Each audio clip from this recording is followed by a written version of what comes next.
Anyways, let's dive in again. Sure. For those who are seeing this, this is I'm re-recording this segment because I fudged it up and actually didn't hit record the first time. But that's okay. You'll never know the difference other than the fact that I just told y'all That's why you don't now. tell them. Yeah, it's cool. I'm being honest.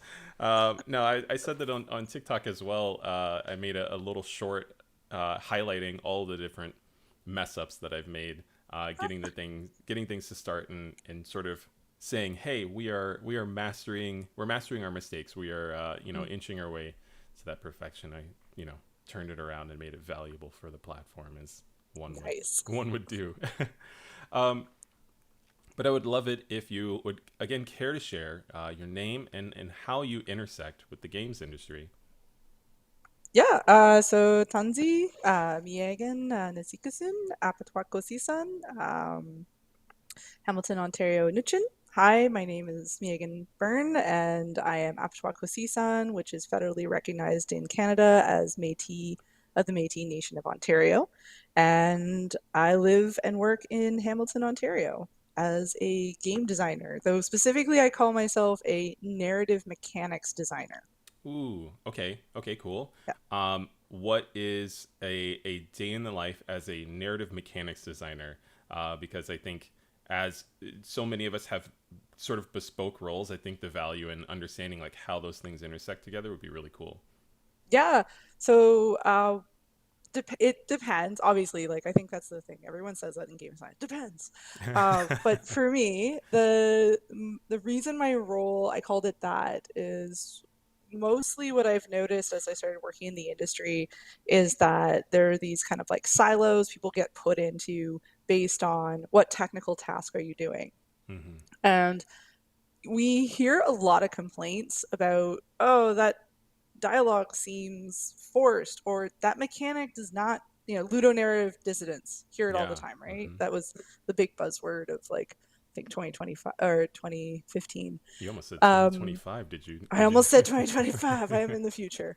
But then you start thinking about, studios that don't have that problem and have done some really cool stuff like Elden Ring and I think like Okami and oh my god, pretty much the anything in the Metal Gear Solid series. Hmm. You're like, well, why? I was like, well, if you look at it, the person who's in charge of the mechanics is also usually the person in charge of the narrative.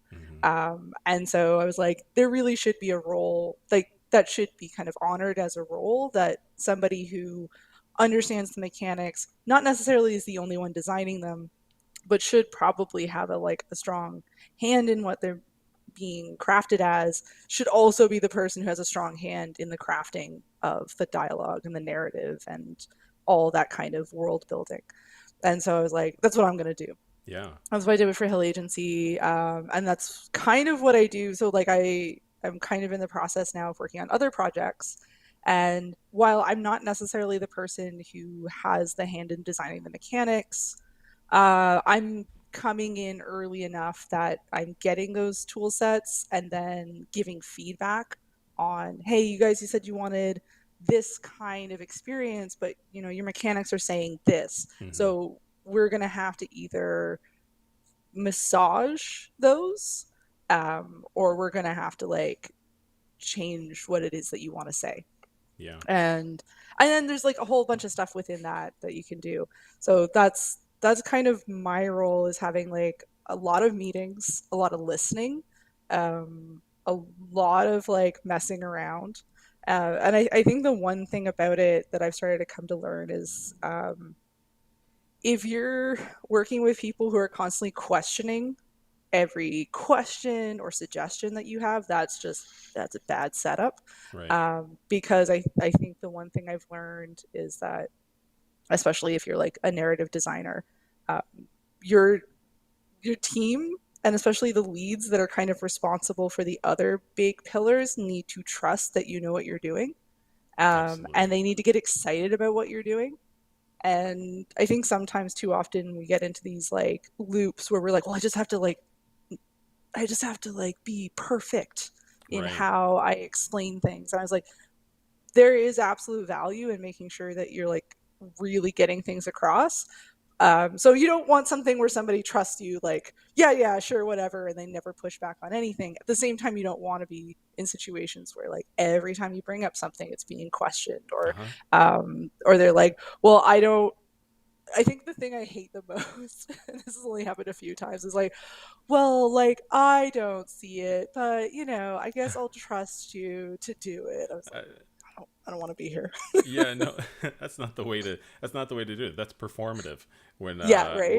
When you get into the territory of somebody saying, well, they want to kind of just shove their opinion right in and say, I absolutely disagree with you, but we're going to do it. And I still wanted you to know, by the way. Yeah. Um, Because, well, yeah, and a lot of times it's because they want to do it themselves, or they have this thing in their head and they're the ones that's not communicating yeah. across what they really want. Or, and this is a problem I've run into, I think a lot of people, especially if you're doing any writing or narrative work in the industry, is like they don't have Hmm. an idea of what they want, but they know that it's not their idea, and so therefore it's always bad, and it's like, well, then you need to tell me what you want. I completely understand. Um, I find trust to be really powerful in a studio setting. It not to be redundant on the word, but it empowers other individuals across the team to say, yes, let's absolutely do the thing that you did, or to genuinely say, I trust in your judgment here. Let's move forward with that. Thank you for bringing it up to me. Um, I have found that to be in both conversations as well as being on the receiving end. An impactful moment where you might walk away privately, or at least I have walked away privately from those interactions and be like, yes, I did that thing, and then tell somebody else like, we were discussing X, Y, and Z on potential outcomes, and I expressed my opinion about it, and everybody leaned for it, and it's really great, and it allows those you're collaborating with to feel an opportunity that their opinion matters, which is valuable, absolutely. Should not be it should be a given, but it's not. Um, Mm-hmm.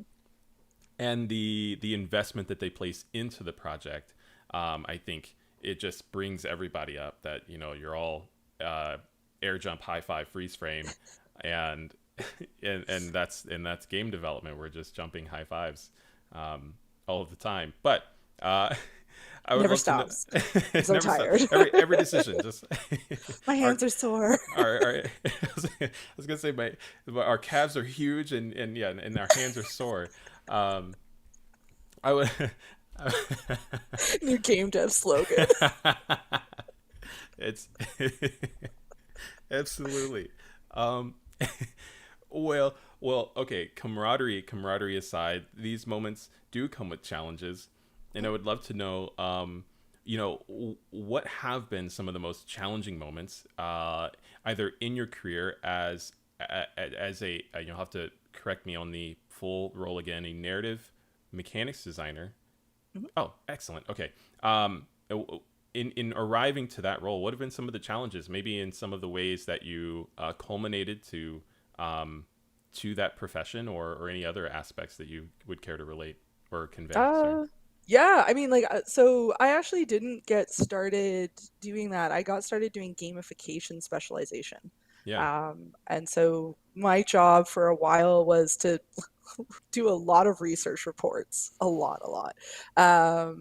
And also to design projects that were essentially meant to just teach. So in a lot of ways, most of what I was doing early in my career was just tutorial building, but that was Yeah. the game, was because it was tutorializing, being on a campus. It was tutorializing how do you interact with vulnerable people, which, Right. oh my god, that's a whole other story I could Right. tell. Right. Yeah, because that was that period there in, like, I think, yeah, 2016, where it was like, let's gamify everything. So that was Mm. the job. Those were the jobs. And then I kind of went into like edutainment, children's games, and then again, I was very clear, like, I want to write. I want to do more kind of narrative stuff. I want to do more mechanics stuff. And then, that was there. That one was also like, here, do some mechanic work. That was great. Um, And again, it was still that kind of tutorializing. And I think the frustration early on in my career was just that nobody was really interested in being, I want to say the word clever, but I feel like more experimental Mm-hmm. with dialogue, with the narrative of what's going on. Yeah. Because it's got this very like academic, no, we just want to teach them. We don't want to tell them a story or anything like that. Or if we do tell them a story, it's that kind of like very high level children's book style, Yeah. which also I feel like is insulting to children's books because read a lot of very like deep, Yeah. thoughtful children's books. Very, very much had like a textbook vibe to Mm-hmm. it. Which I mean, if you grew up though with 70s textbooks like I did in the 90s, like because we couldn't afford new textbooks. Right. They had, yeah, there was like, oh, let's tell a story of math, and it was like there was like clearly somebody put a lot of love into that, and I was like, Uh-huh. let's do that. So I think early on that though that was the big challenge, was trying to like, and I think that's where that trust thing came in, was like, let's try this, or let's go for it. I mean, we've got the time, we've got the resources. So a lot of spaces I was in was like, no, let's play it safe, which is frustrating. Yeah. Playing it safe as a game designer, and this is the thing I believe about game designers and anyone who's kind of makes stuff in games, is we all are very ego driven. Yeah. Like we want to push boundaries. We want to do interesting things. We're all kind of mad scientists here. Very much. And yeah, and then to be told like, no, no, no, don't rock the boat, don't do anything people won't like or might not like, which is also the same as saying don't do anything people might love, Mm-hmm. because we don't want that either. We don't want strong emotions. We just want this little line where they don't leave.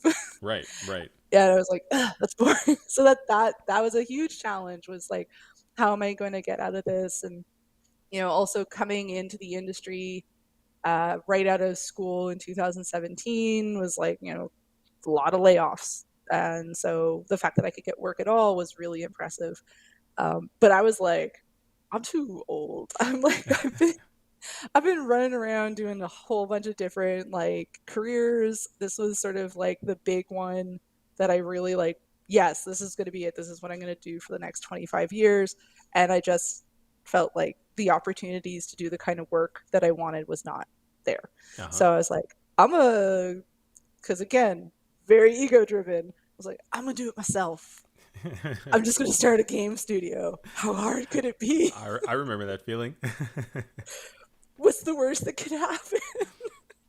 And so I did. I went and I started. I did other stuff in the meantime. Obviously, I couldn't just like jump straight into full time, and I was looking around, and I did other things.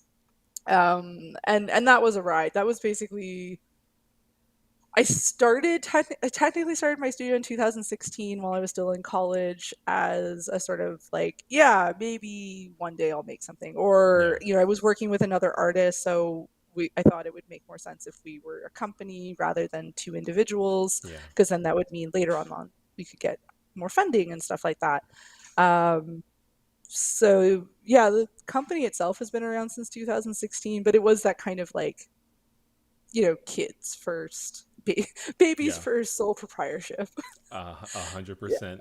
The decision to leap into an LLC, um, here it was bred from the same motivations. I'm just going to do it myself. And how Yeah, hard could it be?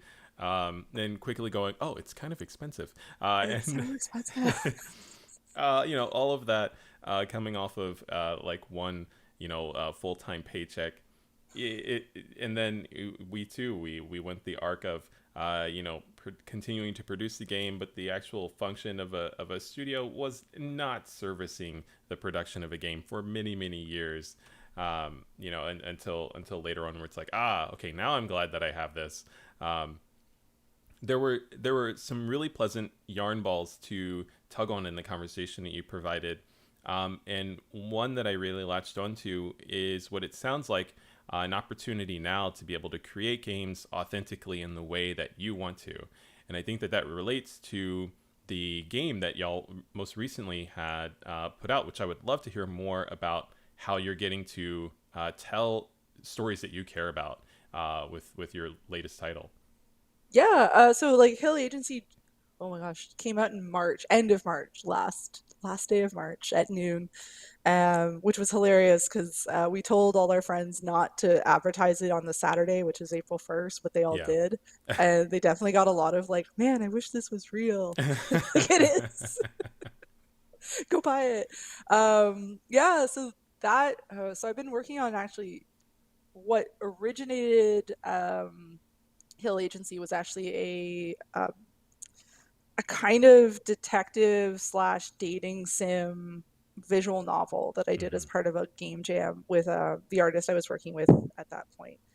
And like it was fine. It was like it was our first visual novel. We'd done other stuff together which had not gone super great. So we weren't really expecting much out of this one.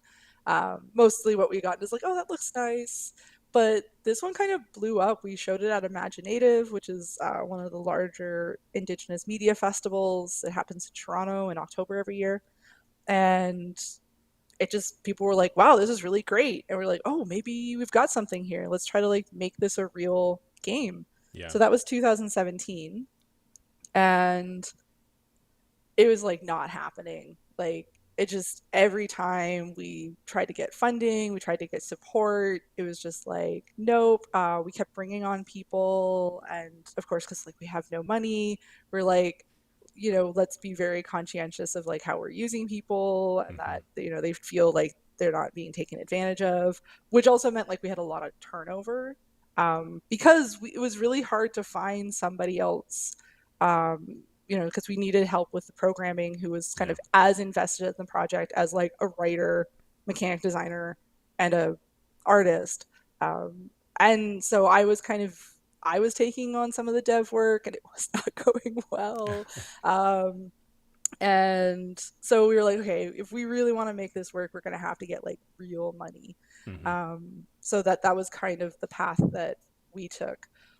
Looking back, I was like, uh, the fact that I had the audacity to try and make this work when, I think I was spending a lot of my effort on making it larger than I think it needed to be. And like Yeah. not saying that I'm not proud of where we ended up, but just like sometimes you do things because you don't know that you probably shouldn't do them, and that's definitely what happened with Hill Agency. Yeah.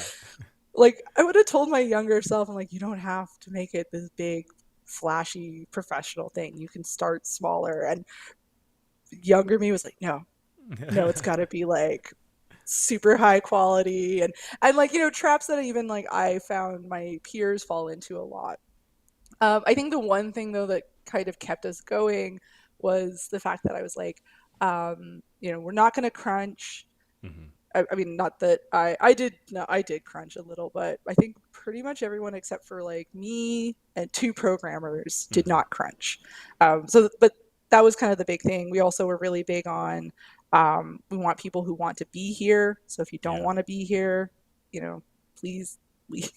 Right. um, Kindly. um, kindly. And that happened a couple times where I kind of had to be like, you clearly don't want to be here. And I think that's the thing also because during that time, because we got our funding end of 2020, Hmm. which was, and then actually I'd even told myself because it'd been since like 2018 to like mid 2020, and then the pandemic. I was like, look, if we don't get this funding by the end of this year or by early next year, I let's just quit this and move on to something else. And Yeah. and by that point, I'd met up and started working with Scott Honda's Esquivel, who's like our creative lead. And, yeah, he was probably one of the reasons why I kept going. Because at that point, pretty much everybody else who had been on the project up to then had left Hmm. because they're like, it's not really going anywhere. I was like, yeah, it takes time. And that's another thing too with like indie stuff like this is a lot of people who get started in the industry, I think there's two kinds of temperaments. There's the I want to work a job, and then there's I want to be in charge of kind of my own fate. Right. And it's really hard to tell who's who, and because a lot of times they don't know what Hmm. they are until they've kind of been in that situation where they kind of have to be masters of their own fate, which is what I call working in an indie studio.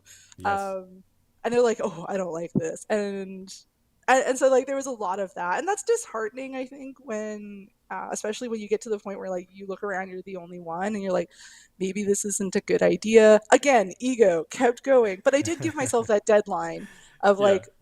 like everyone left, we're getting no money. If we don't have anything, yeah, okay, I'll stop. And I think that's a like those walls that come up are there to see like, is this what you want to do Yeah. really? And I think a lot of times with this sort of like toxic hustle culture, there's this attitude of like, the wall is there for you to beat it. And I was like, no, the wall is there for you to take a moment and a breath and be like, do I want to climb this or Yep. break this? Like, do I really, or do I want to go over there where there's less walls? Right. Yep. And so I guess my thing was like, I'm going to scale this, but if I'm not done by this point, I'm dropping down and I'm going Yeah. to go somewhere else. And I think that's healthy. I think that's probably one of the reasons again why we kept going, because I really wanted us to do this in a healthy way. So yeah, so no crunch. You had to want to be here. You we also were big on like, if you're only paying you for part time, please only work part time. Yep. So like, and you know that was a problem also we had with people who even were full time, where they were secretly working more Yep. hours than they needed to, I find it or if they hard to were get people to sick, stop working. right? And I was like, don't do that. That messes with Hmm. my time scale. I need to be able to predict things accurately. Please only work your hours. And if you're sick, do not make up hours. That was another problem. We'd have people get sick and then make up hours, and I was like, I don't want you to make up hours. They're Yeah. gone. Yeah. Yeah. So that was another thing. And then the other thing was like, we will not go into debt. That was kind of my big point. And a lot of people told me I was wrong. They're like, Okay. no, you're going to have to get a line of credit. You're gonna have to like take on loans. You're gonna, and I was like, I can't.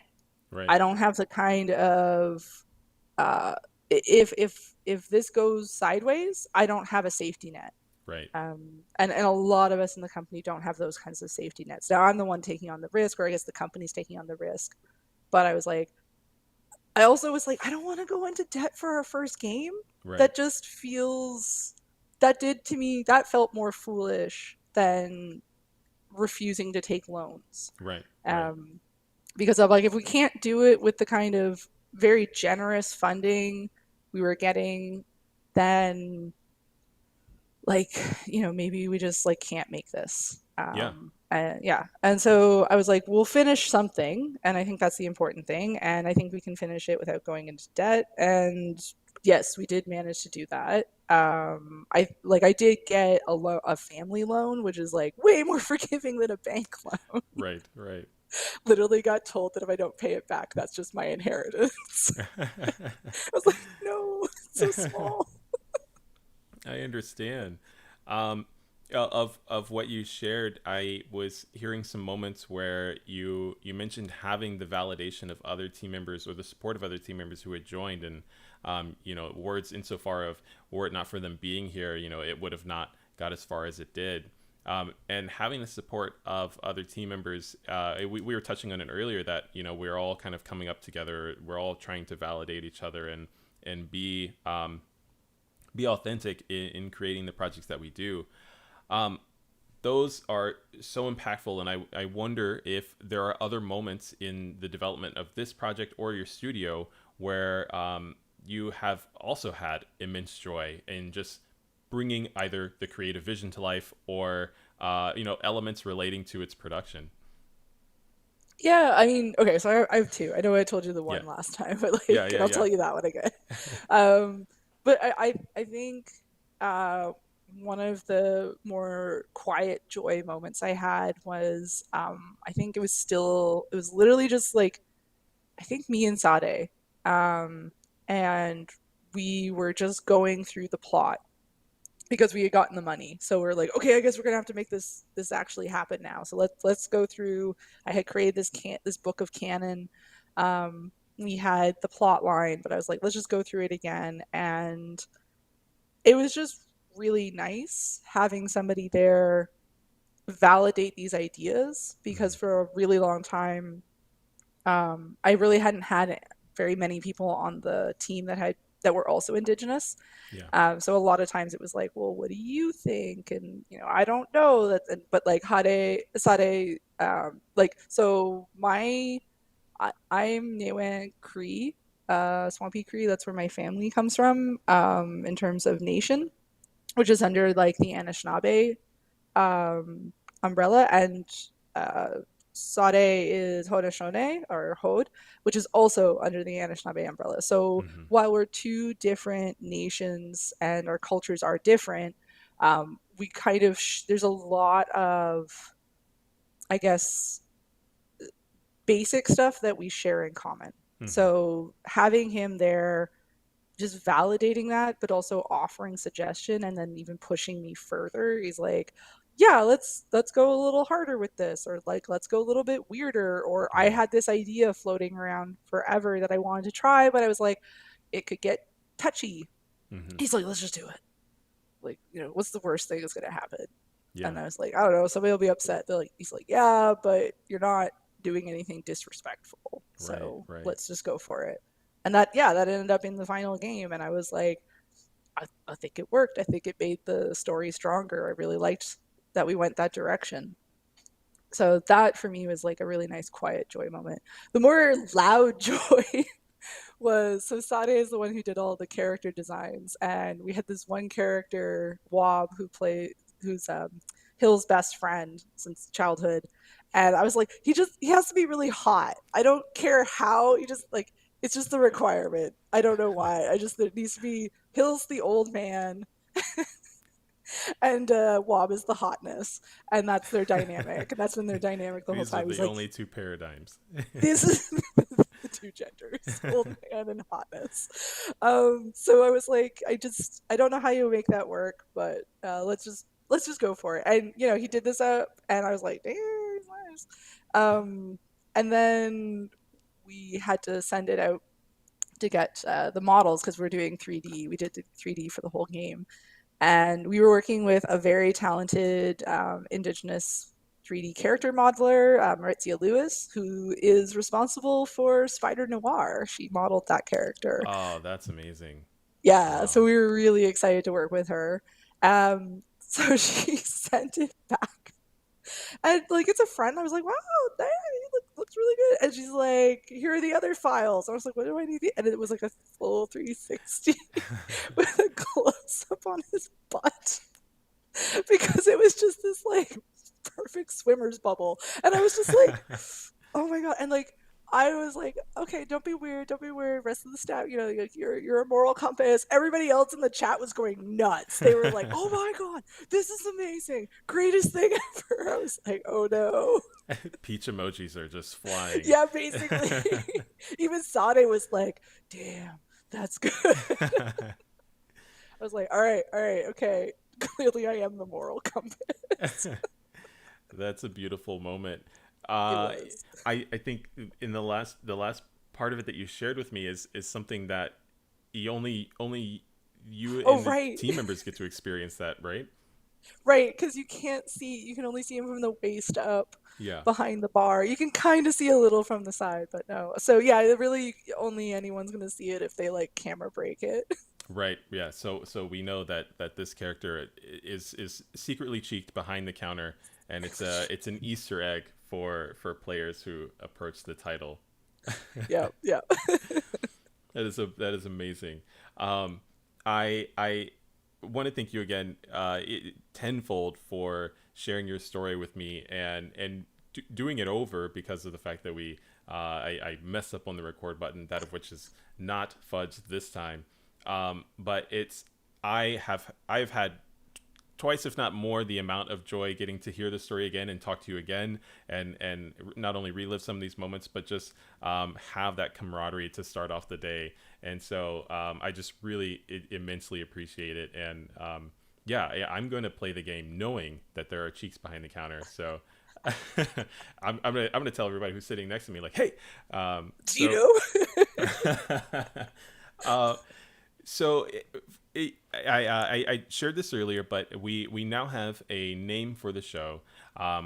It's called our show is now going to be called Character Build, and this involves, as you've already seen, sharing the ins and outs of games industry experiences, how we're all landing into these positions, creating games, and creating bespoke roles for ourselves, such as narrative mechanics designer, which I think is incredible.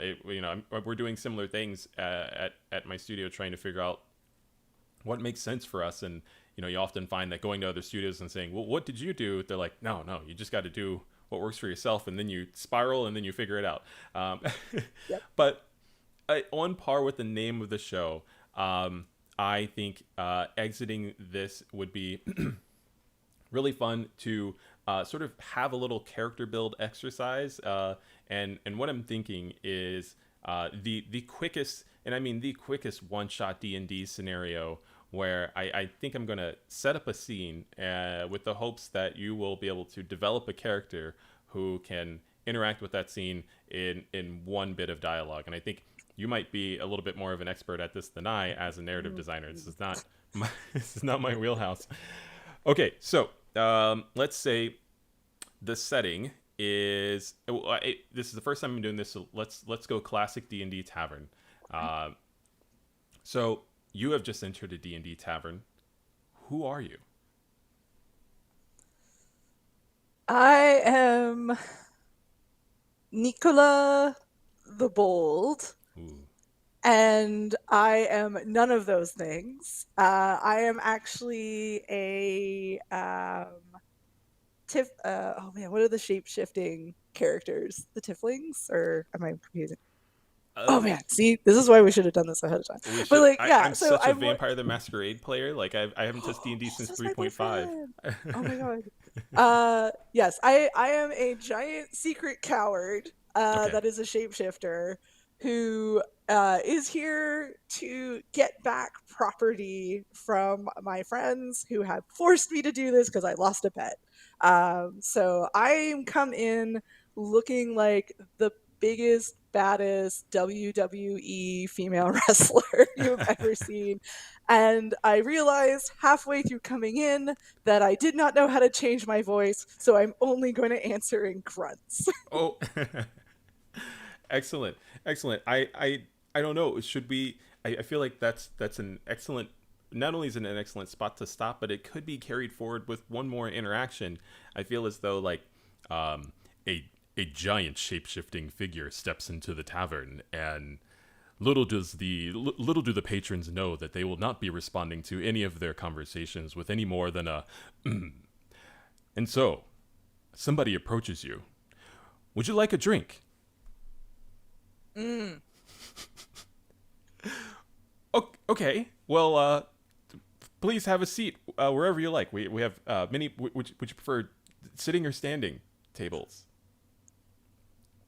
Sonia is absolutely petrified because she did not consider that she'd have to answer complex questions. She tries to just walk up to the bar and lean on it because she's too afraid to sit down because she doesn't want her legs shakes to get noticed.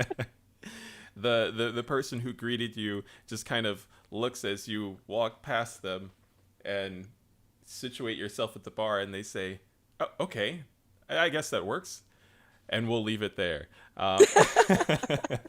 Um, thank you again so much for taking the time to share your story and build a character with me. Hopefully it'll inspire other D&D scenarios or role play scenarios, and maybe next time we'll do some storytelling in the way of Vampire the Masquerade, as now we Ooh. have this sort of shared experience.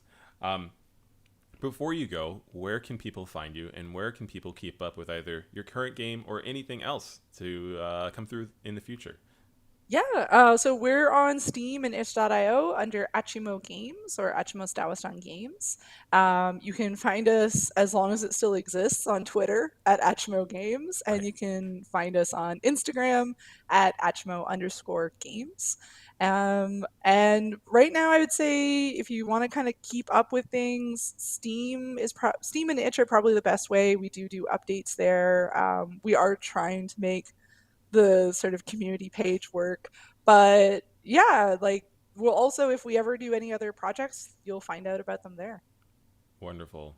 Thank you so much, Megan. It's been a joy. Thank you.